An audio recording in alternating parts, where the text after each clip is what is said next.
Welcome to the Gaming Pulpit. This is your host, All Things Sony. Let me know in the comments what you liked or disliked about the video, and if you liked it, so it would be appreciated.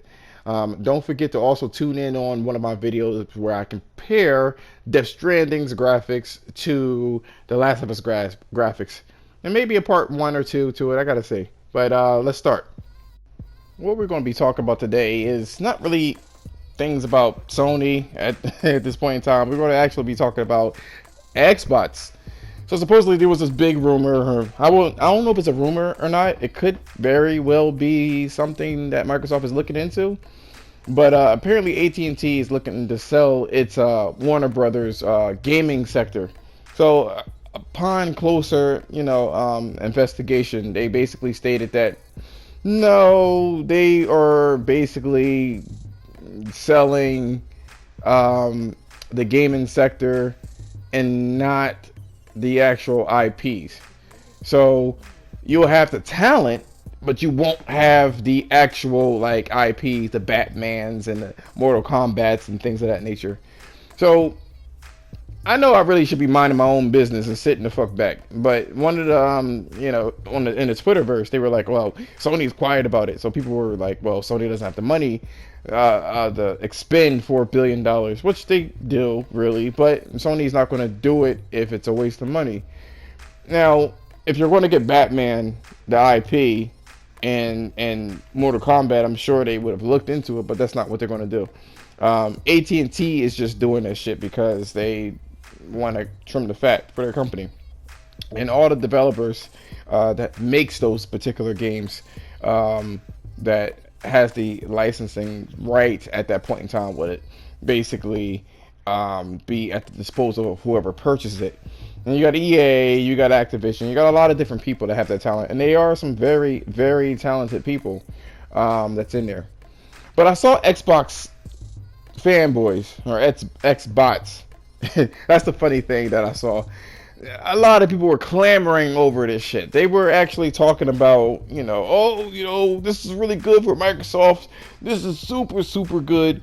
Who knows what Microsoft was going to do with Batman? They won the console war.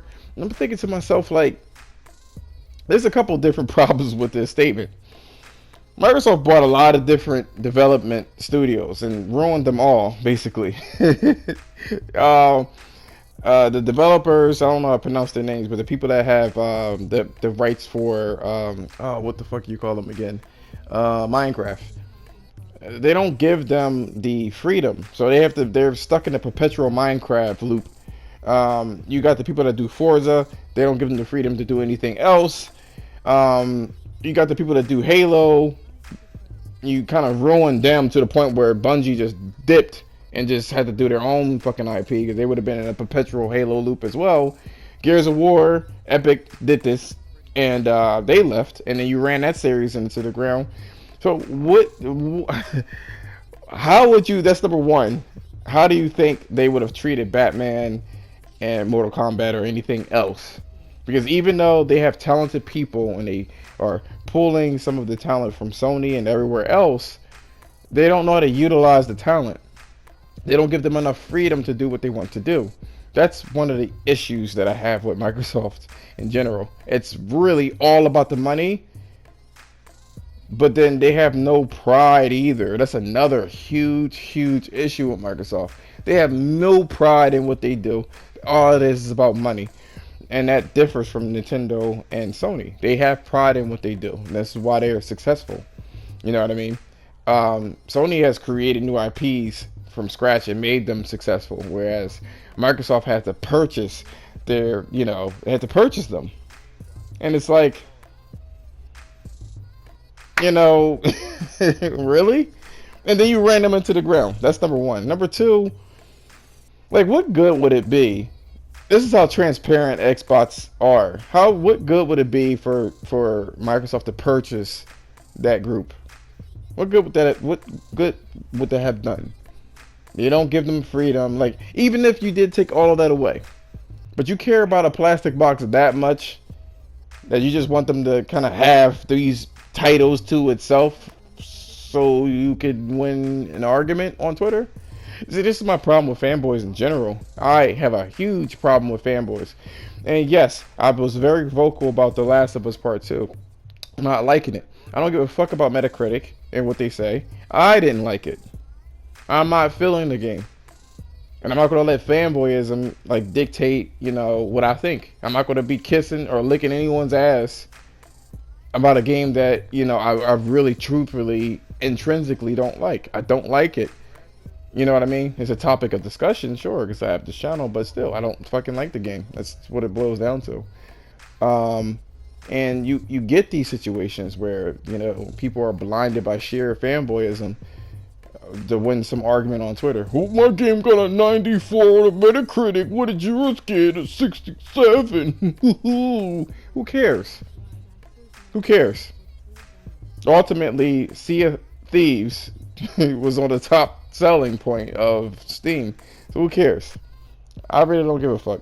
Which, honestly, it's just funny. They were very transparent about them being straight fanboys, and they want titles for themselves so they can say that, oh, we have the best console. It's just that it doesn't do anything for the gaming community. The only reason why Sony's acquisitions meant something is because they give them freedom. They gave their developers freedom to do what they did with The Last of Us. Fucking Death Stranding. They paid for that essentially, so they could do exactly what they want. The concept is so out there, and it's not proven. They still gave them the fucking money because they know diversity of their platform is what keeps them alive. Keeps the platform alive. But this is going to bring me to my next subject, right? As to why Sony is doing this PC shit. If you don't know by now, you may have seen this before in my past videos. I don't know. Maybe you have. But I work for a cable company. And I'm going to tie it all together, believe me. But I work for a cable company, and cable has been getting their ass beat by, they call it over-the-top services. This is stuff like Hulu or Netflix or, YouTube TV, stuff like that. People are just buying internet and just buying small TV packages. Now, my company has invested a lot of money in their equipment and their interface. I mean, it's really slick shit.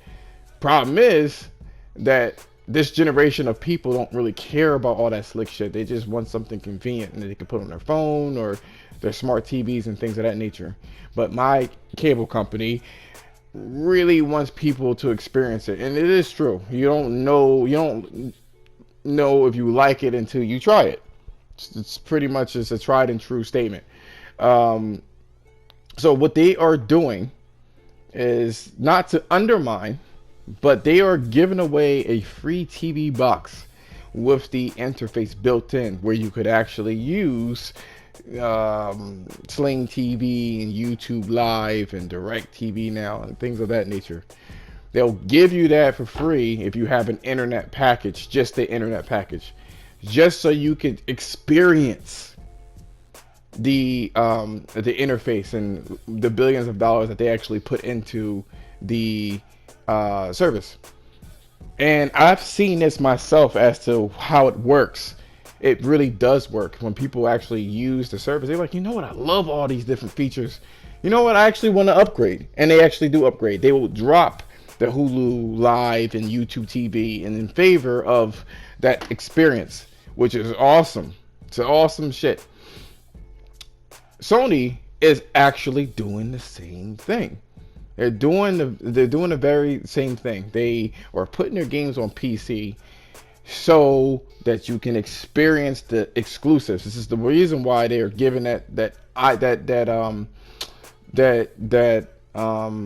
icon of the PlayStation Studios and stuff like that, so you'll know where it comes from and you can track back to the PlayStation services directly to get the full experience. Now, I was looking at Horizon Zero Dawn and its success. I mean, it was number one, which is, all of this shit is gonna be temporary anyway. I already know. Like, don't look too deeply into it.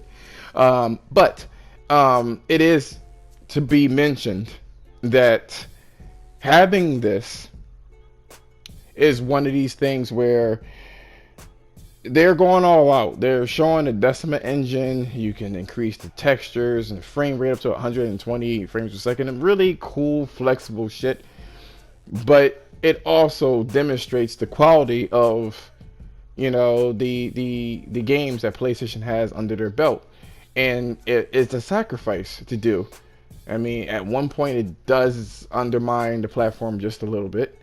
On the other hand, it is showing what people on PC is missing, and now it kind of looks like it's a viable, you know, decision to make because it's jumped on Steam. People want that shit. You know, people actually want the Horizon Zero Dawn so they can experience it for themselves, and they're not charging a cheap fee either. It's pretty expensive. I think it's $40 to $60 depending on where you're at. It doesn't look like it's something that's cheap, but they believe in their product so wholeheartedly, and expect The Last of Us and things of that nature to come to it, because they want you to understand. They want you to buy the studio and know how it works. The whole PlayStation brand, they want you to buy the brand.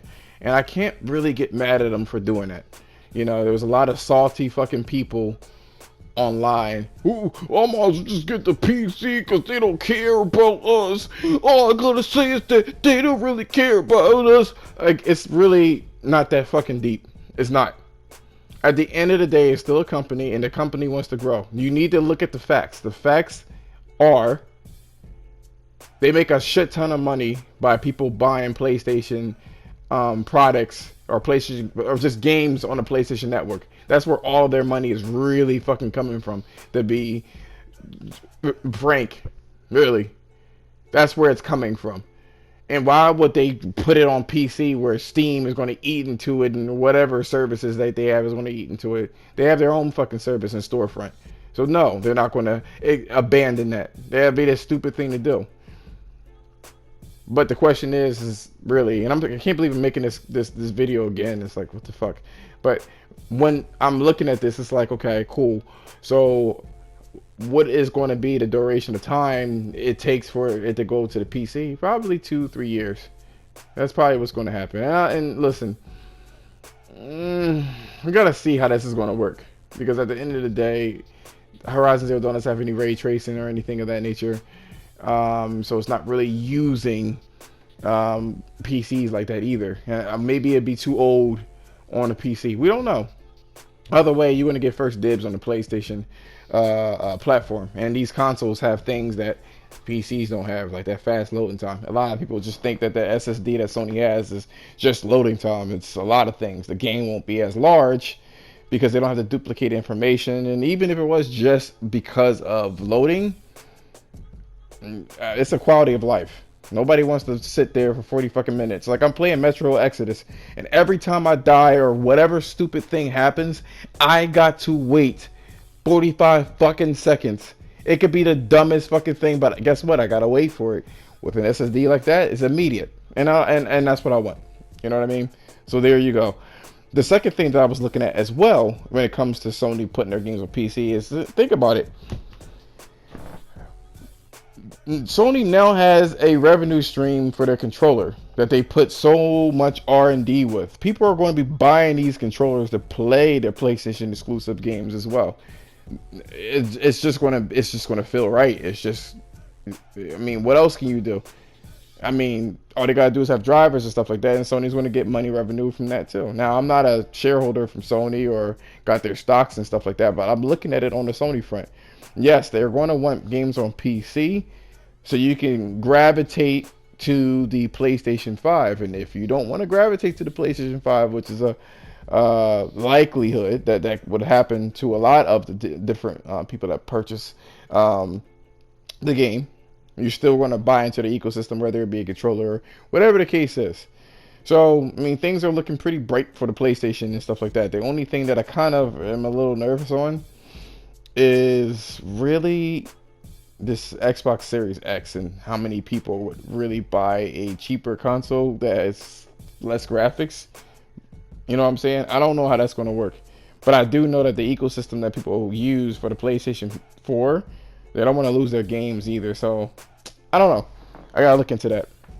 Lastly, I want to talk about my last subject about the PlayStation 5's pricing.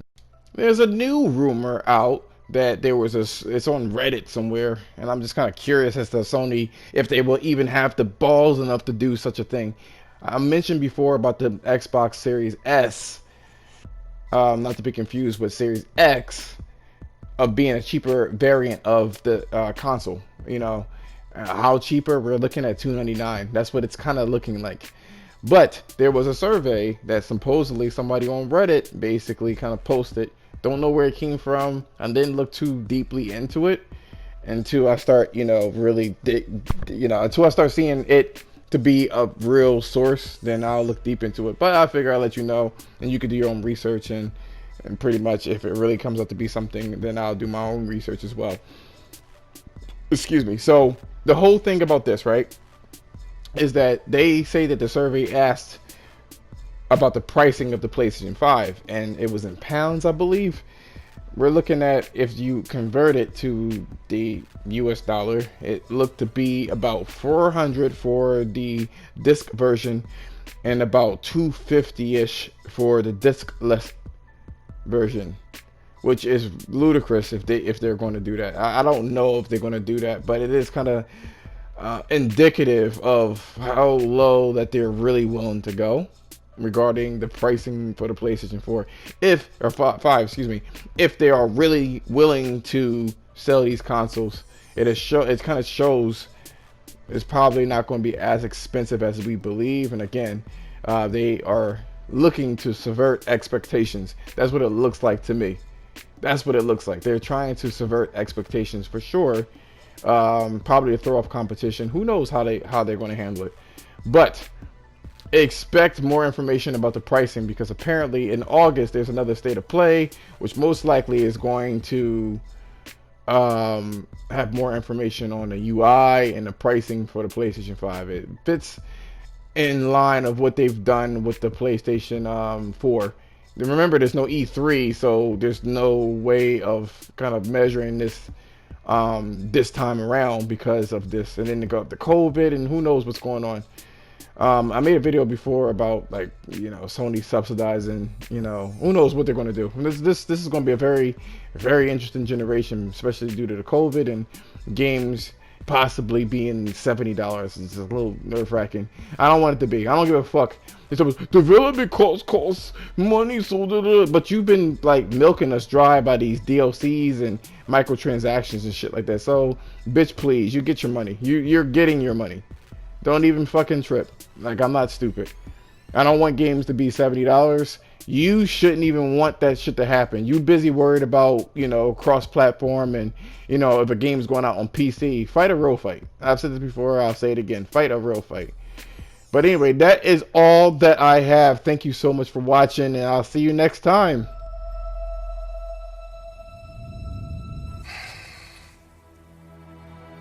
I like this one.